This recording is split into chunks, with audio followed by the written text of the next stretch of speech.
नमस्कार दोस्तों, आप सुन रहे हैं मेरे यानी नितिन राठौर के साथ हमारा नया शो जरा याद करो कुर्बानी। इस शो में आज की श्रृंखला में सुनिए राइफलमैन जसवंत सिंह की शौर्य गाथा।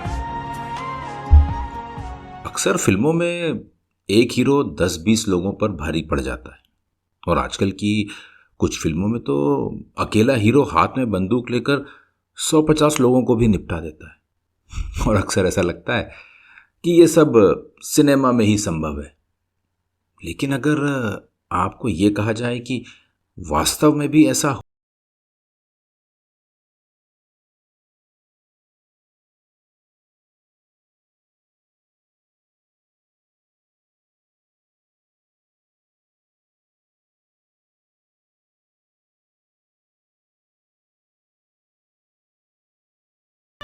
इस बहादुर सैनिक का नाम है राइफलमैन जसवंत सिंह। जसवंत सिंह रावत का जन्म उत्तराखंड के पौड़ी जिले के दुनाव गांव में 9 अगस्त 1941 हुआ और वे गढ़वाल राइफल में बतौर राइफलमैन भर्ती हुए। 17 नवंबर 1962 को जब युद्ध शुरू हुआ और चीनी सेना तवांग से आगे निकलते हुए नूरानांग पहुंची तो सुबह करीब 5 बजे चीनी सैनिकों ने सेला टॉप के नजदीक धावा बोल दिया, जहां मौके पर मौजूद गढ़वाल राइफल्स की डेल्टा कंपनी ने उनका सामना किया। जसवंत सिंह इसी कंपनी का हिस्सा थे। 17 नवंबर 1962 को शुरू हुई ये लड़ाई अगले 72 घंटों तक लगातार जारी रही। चीनी सेना हावी होती जा रही थी, इसलिए भारतीय सैनिक गढ़वाल यूनिट की 4थी बटालियन को वापस बुलाना चाह रहे थे और उन्होंने इस बटालियन को वापस बुला लिया था। लेकिन इसमें शामिल जसवंत सिंह, लांस नायक त्रिलोक सिंह नेगी और गोपाल गोसाई नहीं लौटे। ये तीनों सैनिक एक बंकर से गोलीबारी कर रही चीनी मशीन गन को छुड़ाना चाहते थे।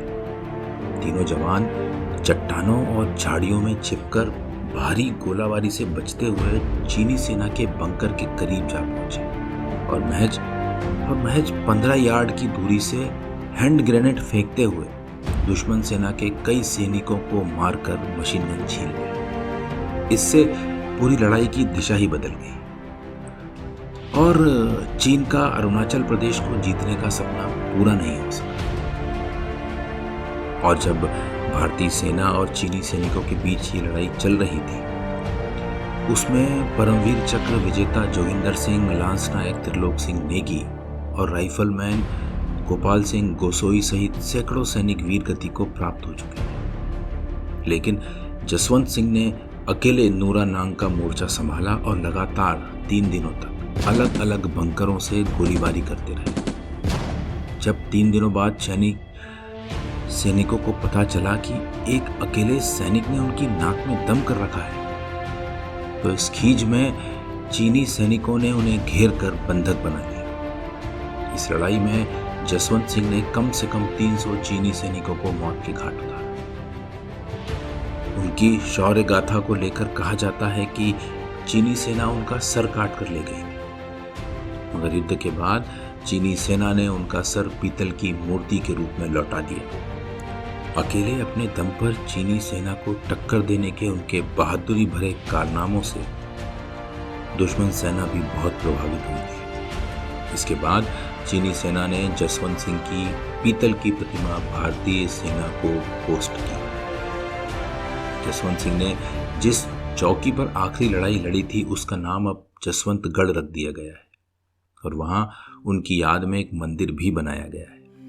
मंदिर में उनसे जुड़ी चीजें आज भी सुरक्षित रखी गई है। इतना ही नहीं, 5 सैनिकों को उनके कमरे की देखरेख के लिए तैनात किया गया है। ये 5 सैनिक रात को उनका बिस्तर लगाते हैं, वर्दी प्रेस करते हैं और जूतों की पॉलिश करते हैं। सैनिक सुबह 4:30 बजे उन्हें उठाकर 9 बजे नाश्ता और शाम को 7 बजे खाना कमरे में रख देते हैं। शहीद राइफलमैन जसवंत सिंह रावत की शहादत के बाद भी उन्हें प्रमोशन मिलता है। राइफलमैन के पद से वो प्रमोशन पाकर मेजर जनरल बन गए हैं। उनकी ओर से उनके घर के लोग छुट्टी का आवेदन करते हैं और छुट्टी मिलने पर सेना के पूरे जवान सैन्य सम्मान के साथ उनको चित्र सहित उनके पैतृक गांव लेकर जाते हैं। छुट्टी समाप्त होने पर उनके चित्र को वापस जसवंतगढ़ ले जाया जाता है।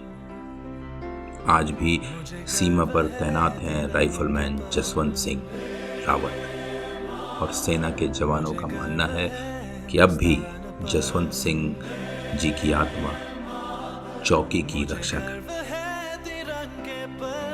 नमस्कार, जुड़े रहिए और सुनते रहिए ऐसे ही कुछ अनसुनी अनकही कहानियां। मुझे गर्व है हिंदुस्तान